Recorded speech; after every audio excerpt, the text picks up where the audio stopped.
Hello everybody. So today's a little bit of a different video than we normally have. I'm just going to be perfectly honest with everybody. A little over a month ago, I was laid off from the job that I had for over 17 years. And it's been kind of a difficult transition. The plus side is I've been able to spend a lot of time with my kids, especially near the end of the year. It was great to be able to, go to all the dances, go to all the performances, see them in choir, and all that stuff. So that was really nice. Was able to be at my 8th grader's graduation. So that was good. But the job search has also been kind of tough. So I've been filling my time doing a lot of different things. We've launched a podcast. So the podcast is live at Nerd Fight Podcast over on YouTube. It's also on Spotify, Apple Music, and also on Amazon Music. So I'll link that down below. As a result, obviously, we've had to change a little bit of our plans. So we're not going to be doing as much traveling in the future. So you probably have seen a lot of the videos that we've been doing. We've been doing a lot of local things like concerts and going to the malls and things like that. So we've been kind of doing that instead on the channel. One of the things I've also been doing a lot is bonding with my youngest daughter, Emily.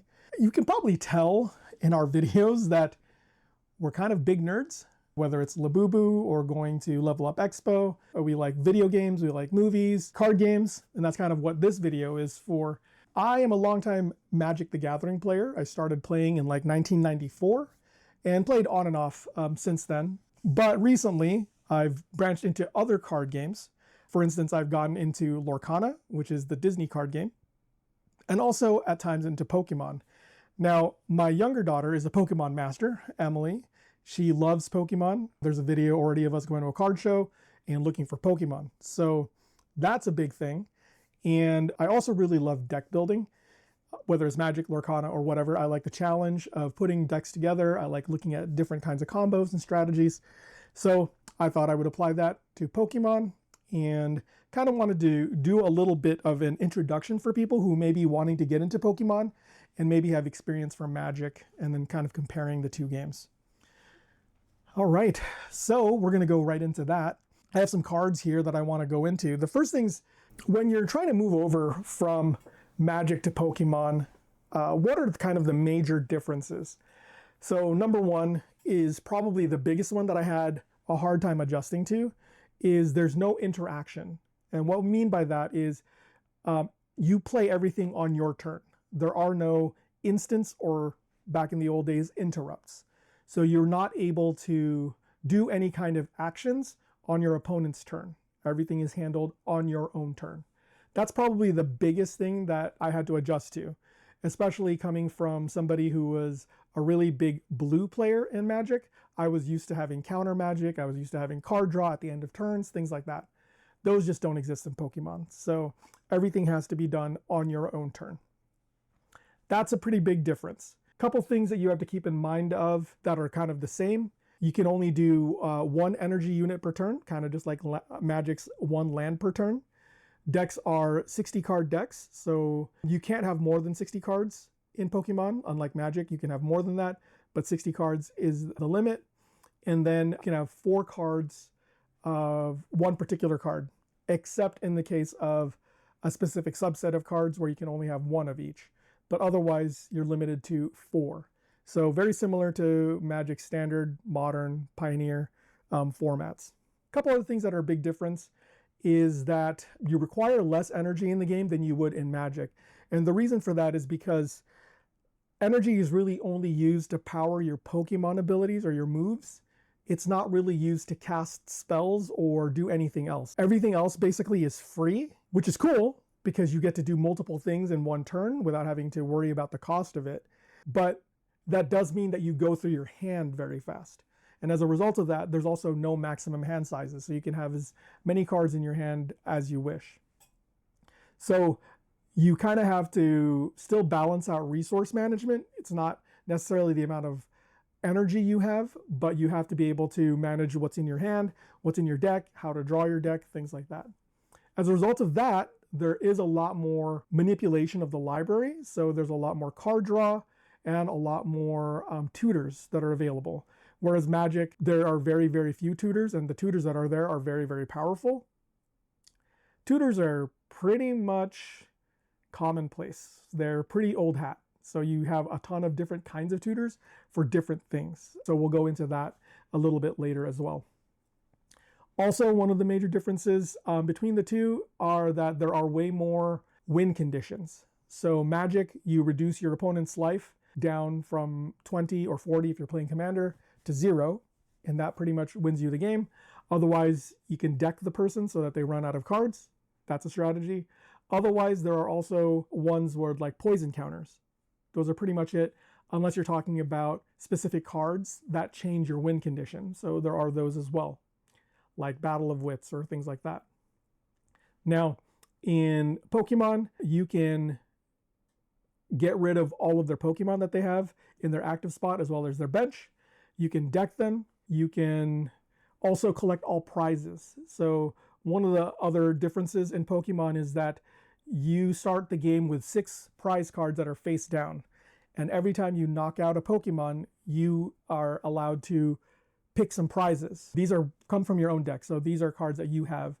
Now, there's a little bit of strategy involved here because maybe you have a one-of card that you kind of need like for very tech reasons, kind of niche things, but it might be prized. So you don't have access to it in the entire game.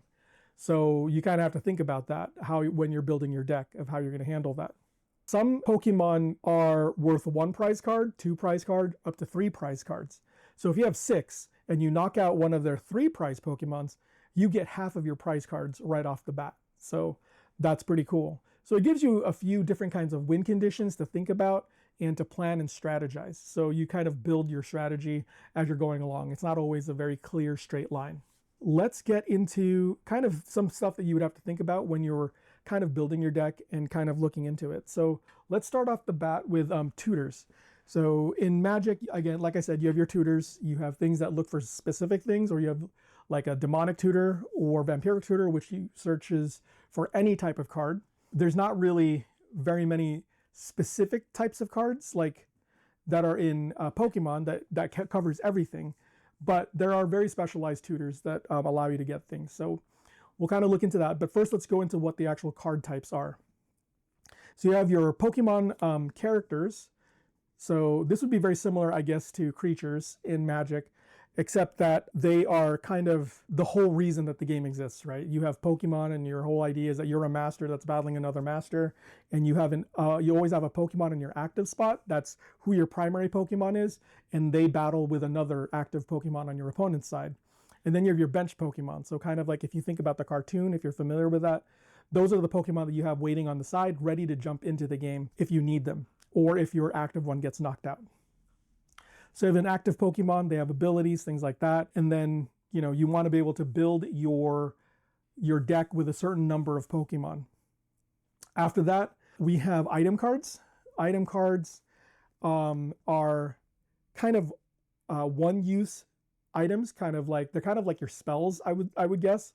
So they're kind of one-use things. They go into your discard pile normally afterwards, after they provide an ability. So we'll talk about that. Then you have your tool cards, so Pokemon tool cards. These ones stay on your Pokemon. The best analog I could think of would be enchant creatures. They would be under a Pokemon, and then they provide some kind of buff or some kind of other kind of ability or benefit. So they have that. Oh, I don't have a stadium here, so let me find one of those. But you have stadium cards.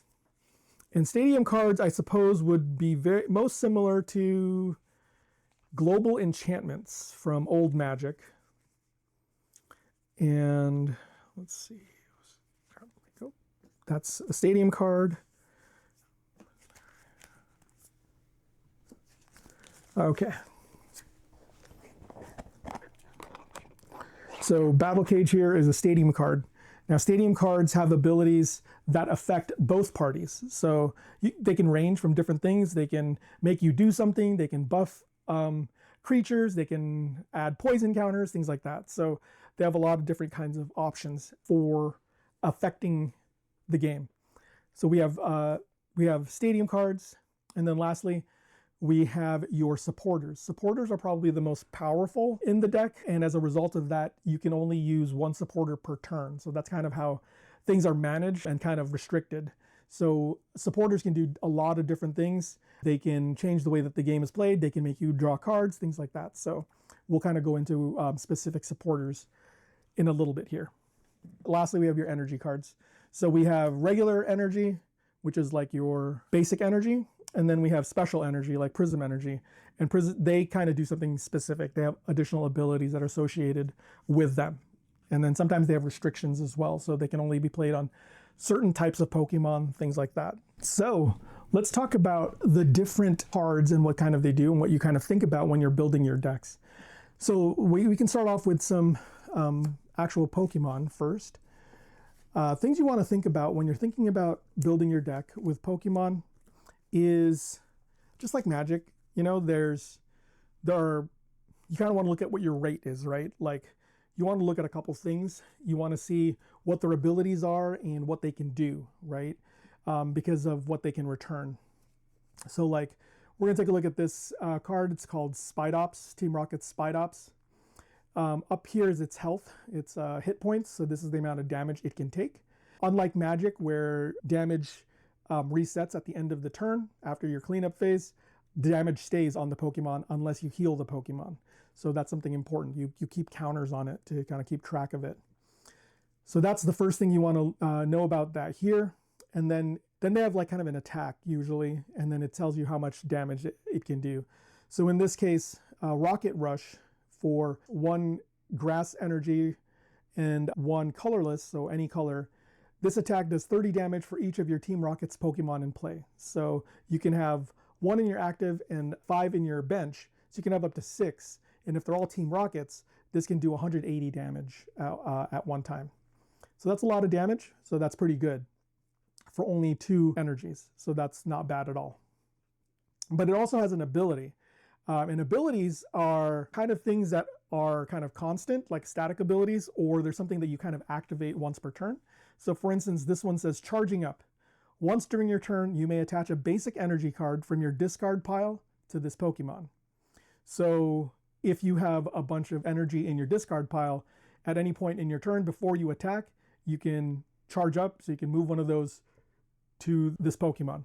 Now that's cool because you can only attach 1 energy per turn, just like in Magic. You can only put 1 land down per turn. But you're always looking for things to ramp up, right? So ramp spells in Magic, you're kind of looking for ways to attach energies more than once per turn. So if you can do that, you're going to be ahead of your opponent. So that's one of the cool abilities that Spidops has.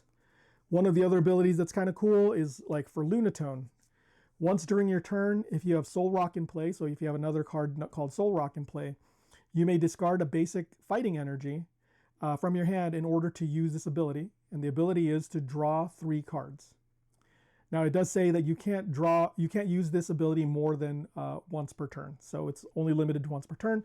But pretty much every turn you can draw 3 additional cards as long as you have a fighting energy in your hand. So that's something you can build around.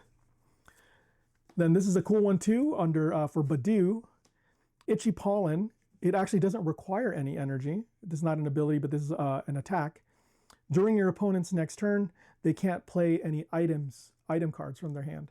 So this is what's called an item lock. So this allows you to basically control or restrict your opponent from playing item cards. And you'll kind of see why that's kind of a cool thing when we get to item cards. So that's another one. And then another static ability here that Latias EX has is the ability Skyliner. Your basic Pokemon in play have no retreat cost. So let's talk about retreat costs. When you have an active Pokemon up front, if you want to put it on the bench and swap it with another Pokemon, you have to be able to switch places.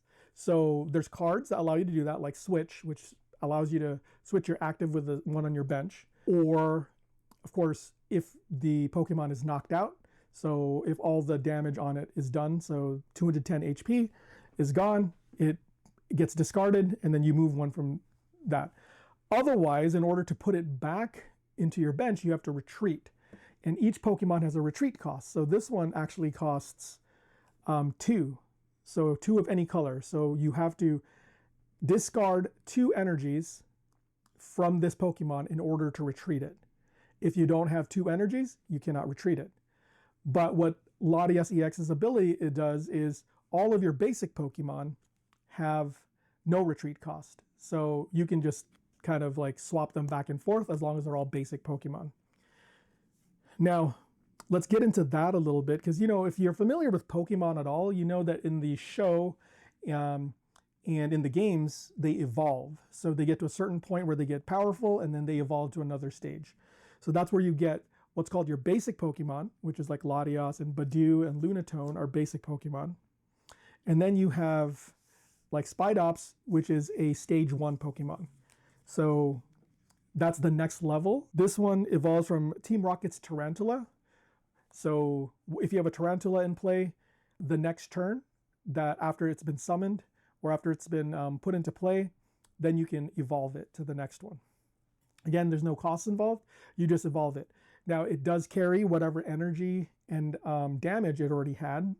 It will stay on that, so it doesn't just disappear. So that's important to remember. Some Pokemon have only 1 evolution. Some have 3 up to stage 2 evolutions, and then some have like mega evolutions on top of that, or breaks or things like that, depending on what the set is. So, but in order to get to the next one, you have to have the previous evolution, or you have to have a card that allows you to skip evolutions. So there's that. All right, so that are your Pokemon. Now let's move into items. Now the cool thing about items and why it's important to value things like item lock are that items are allowed to be used as many times in a turn. There is no restriction. So you can just put on however many item cards you have. So if you had all these item cards, this supporter, in your hand, you could theoretically cast them each time on your one turn. Again, that might mean that you deplete your hand, but then you have to find ways to be able to refill your hand. So 3 of the items I have here are tutor items. So these allow you to search for specific Pokemon. They have different restrictions, different abilities. Some only allow you to look for specific evolutions. Some allow you to only look for specific types of Pokemon. So like Fighting Gong only allows you to search for either a basic fighting Pokemon or a basic fighting energy. So you can do one of the two, but you can't do both. So you can do one or the two. Ultra Ball allows you to look for any type of Pokemon, but in order to do it, you have to discard 2 cards from your hand before you do it. And then Poképad allows you to search for any Pokemon as long as it doesn't have what's called a rule box.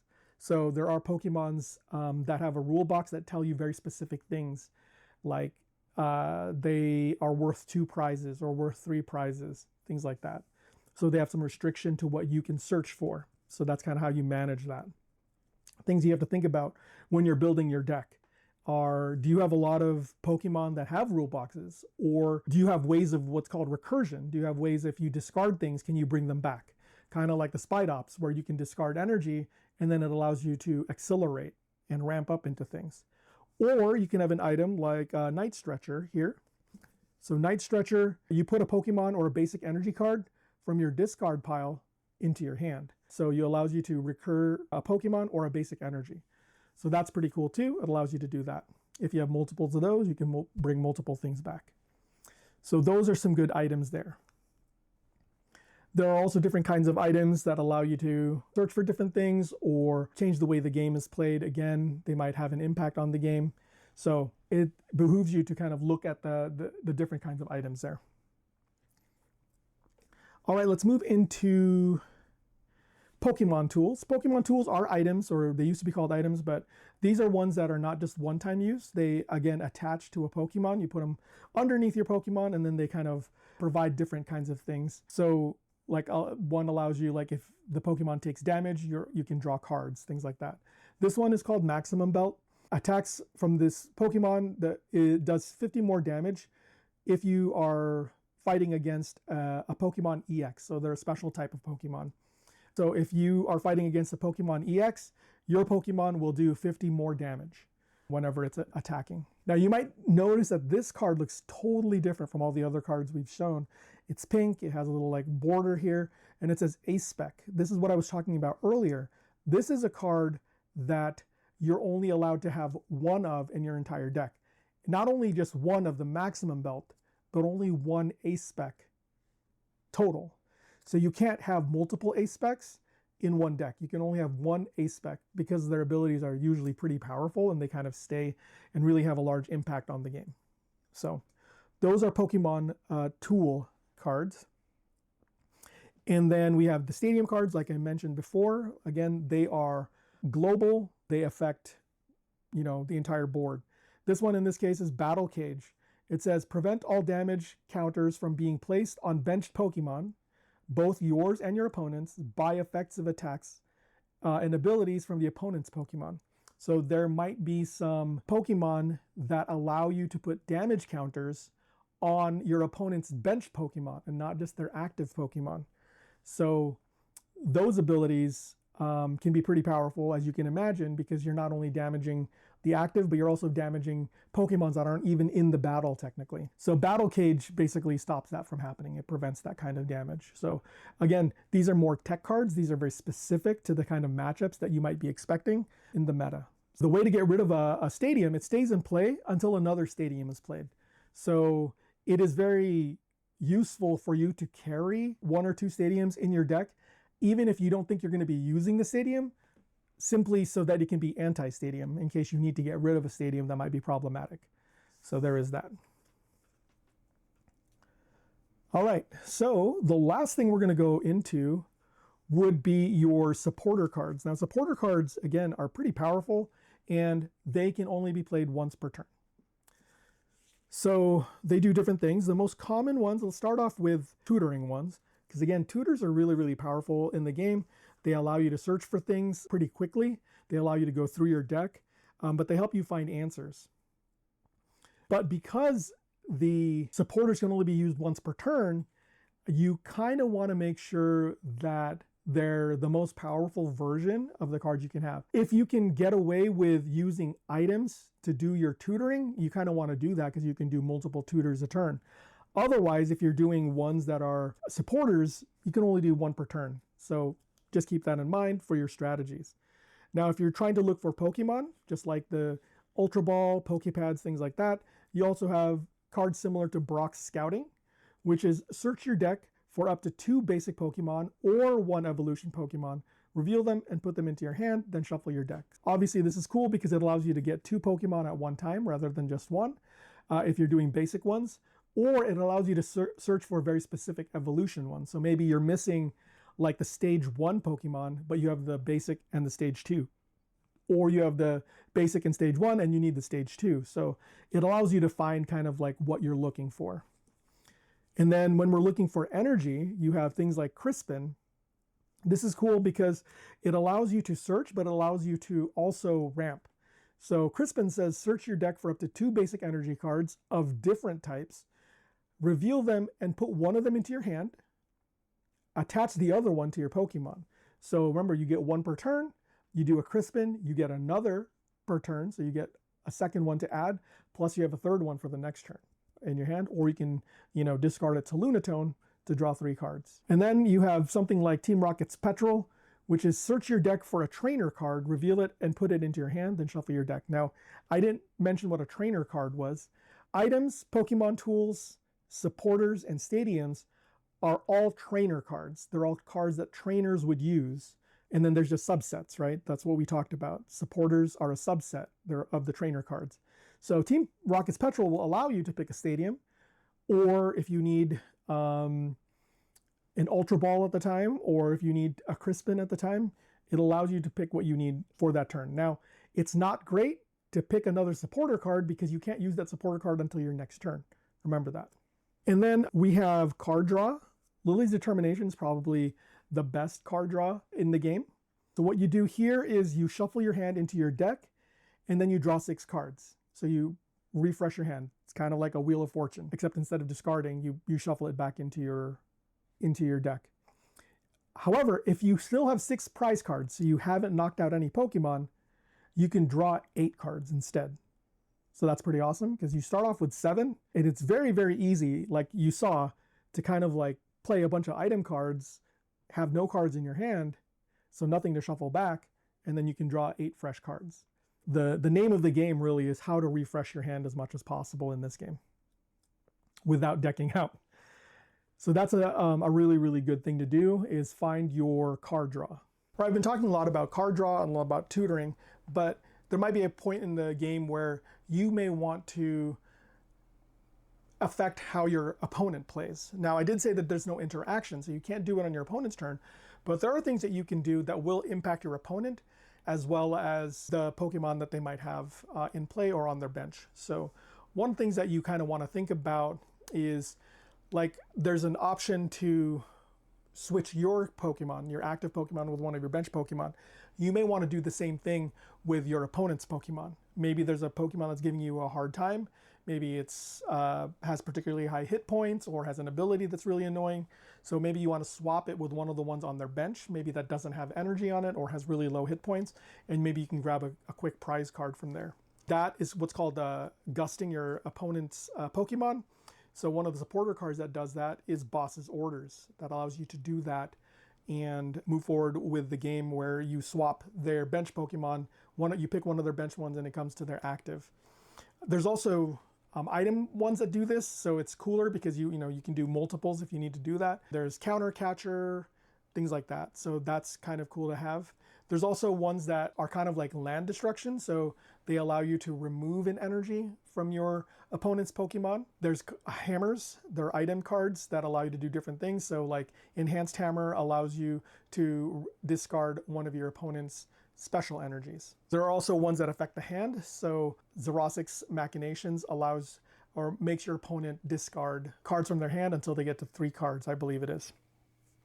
And then lastly, there's also cards like Judge or Iono, which allow you to affect both of you. So you shuffle both of your hands back into the deck, and then you get to draw a certain number of cards. In the case of Judge, both of the players draw 4 cards. You can create a situation where maybe you have no cards in hand, so nothing to shuffle back, but you get 4 fresh cards. But maybe, your opponent just did a Lily's Determination and they have 6 cards. So now they're going down to 4 cards, completely different from what they had in hand. You exploit the fact that, you're the one casting the card, you're the one who picks the right time to do it. And that's pretty much just an introduction for the card types and what's to expect when you're getting into the Pokemon game from Magic. A couple things I had to think about and change the way I thought going into Pokemon. Number one is in deck building. I was so used to building my decks with at least a third of the deck being land or mana cards, because I didn't want to miss a land drop, right? Because you want to be able to consistently cast more powerful cards throughout the game. Pokemon doesn't really matter. You are only using it really for attacking. Just remember that attacking does cause your turn to end. You can only do 1 attack per turn, so that's very important to kind of remember. You want to do everything kind of before that, because there are so many tutor cards and card draw and stuff like that.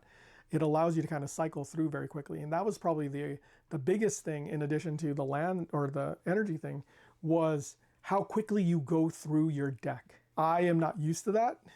Even like the best blue cards with as much card draw as there are in Magic, you're not tutoring every turn and drawing cards every turn. You're pretty much doing that all the time in Pokemon. So that was really, really hard to kind of wrap my brain around. Especially as a blue player, I was used to holding cards. You kind of have to look at what's in front of you right then and what's most advantageous. Because if something's not working or the majority of your hand isn't working, trade it. Lily's Determination, get some new cards. You got to do that all the time. Also, having to get used to the idea of so many tutors, it really helps your deck building, because you're not really wasting your time on other cards. You are, you always know you can find the cards just by tutoring for it. So that's a big thing as well. All right, so that pretty much wraps up the video. I know this is a totally different video from what we normally expect, but this channel is probably going to go through some changes as we're kind of moving along here, as we're going through the journey, as I'm searching for jobs, things like that. So we're going to be exploring a lot of different things. If you like this video, please hit that like button, hit subscribe, and hit that notification bell to get notified of new videos on our channel. And please let me know in the comments below if this is something that you're interested in. I can continue doing this or pivot to something else. We'll be doing a lot of different kinds of things. Again, if you are interested in this kind of content, you can also check out my new podcast with my friend Eric. It's called Nerd Fight, and it can be found on YouTube at Nerd Fight Podcast. And that's fun because we just kind of argue about, kind of nerdy things, video games, movies, food, things like that. All right, so as we wrap up everything else, as usual, no matter where you find yourself on this journey, please take a moment, however brief, to take a closer look at life. Bye for now.